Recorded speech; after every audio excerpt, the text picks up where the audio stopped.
Hello and welcome back to my channel. Thank you for faithfully watching videos from our channel. We always pray that you are always healthy and happy always. Don't forget to always support our channel so that we are more enthusiastic about making the next videos. Let's get started.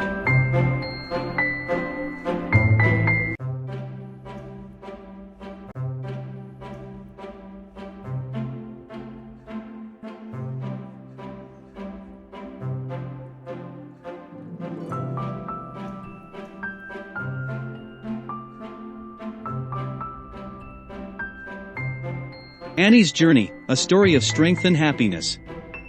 Annie had always been an independent and energetic woman. She loved dancing, hiking, and exploring new places. But everything changed in an instant when a car accident left her with a spinal cord injury, making her paraplegic. The doctors told her she might never walk again. The words hit her like a storm, but deep inside, she refused to accept that her journey was over. The struggle begins. The first few weeks after the accident were the hardest. Simple things, getting out of bed, moving from her wheelchair, or even sitting up for long periods, felt like impossible tasks. At first, she needed help with everything. The frustration built up, and there were days when she wanted to give up.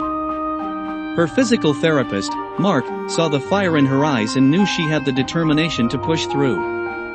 "Annie, progress isn't about how fast you move, it's about never stopping," he reminded her. With that, she started her long journey toward independence. Practicing transfers. One of the first challenges was learning how to transfer from her wheelchair to the bed, car, and other surfaces. At first, it seemed impossible. She struggled to shift her weight, her arms weren't strong enough, and she often lost her balance. Day by day, she practiced. She used a transfer board at first, then learned to push herself using her arms. Every small success, moving without falling, landing on the bed without help, gave her confidence. After weeks of effort, she finally managed her first independent transfer. The smile on her face was brighter than the sun. Learning to walk again. Even though she was told walking might not be possible, Annie wanted to try.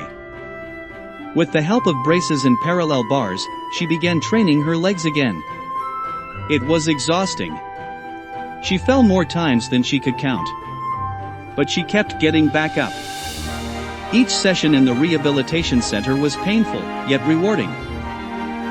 First, she stood with support. Then, she took small steps using a walker.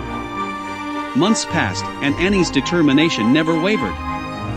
She cried through the pain, laughed at her stumbles, and celebrated every inch of progress. The day she took 5 unassisted steps was the happiest moment of her life. She looked at Mark with tears in her eyes and said, "I told you I wasn't done yet." Finding happiness in independence. Annie's journey was far from easy, but she found joy in every achievement. She could now transfer herself into a car, move around the house without assistance, and even take a few steps with braces. Her independence gave her back the life she thought she had lost. She started traveling again, met new friends in adaptive sports, and even helped others facing similar challenges. One evening, as she wheeled herself onto a sunset-lit beach, she smiled. She had struggled, fought, and endured, but she had won. Annie wasn't just surviving, she was truly living. Because happiness wasn't just in walking, it was in the strength, resilience, and determination she had built along the way.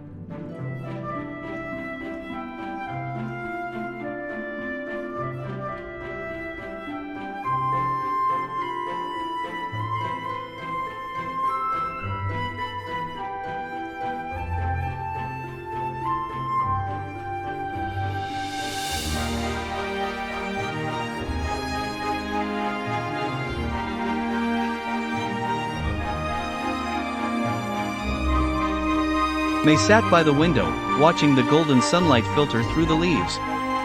The sound of chirping birds filled the air, but her mind was elsewhere. She glanced at her wheelchair, a constant companion that both supported and limited her. "May, are you ready?" Her aunt, Clara, called from the kitchen. Clara had been her rock ever since the accident. Her kindness and patience made the difficult days a little easier. Yes, Aunt Clara, May replied, her voice soft but steady. Clara appeared in the doorway, her warm smile lighting up the room. All right, let's get you to the bathroom.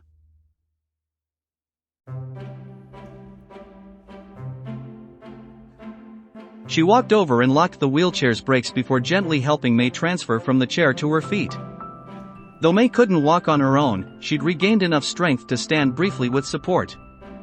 One step at a time, Clara encouraged, her arms firmly around May's waist. They moved slowly, May leaning on her aunt for balance. The journey to the bathroom wasn't far, but it felt monumental. Each shuffle of her feet was a small victory. When they reached the bathroom, Clara helped her settle onto the toilet, then stepped outside to give her some privacy. Call me if you need anything, Clara said, her voice muffled through the door. As May sat there, she stared at the tiled floor and felt a surge of gratitude. Life had changed so much, but in the midst of her struggles, she'd found strength in the love and care of her aunt. It wasn't just about getting to the bathroom, it was about knowing she wasn't alone. After a moment, she called out, "I'm ready." Clara re-entered, helping her back into the wheelchair with the same gentle care. "Good job, May," she said, her tone as bright as sunshine. May smiled. "Thanks, Aunt Clara. For everything." "Always," Clara replied, giving her a soft pat on the shoulder. "Now, how about some tea by the window?" May nodded, her heart lighter than it had been all morning. Together, they returned to the sunlit corner of the room, ready to face another day, one step at a time.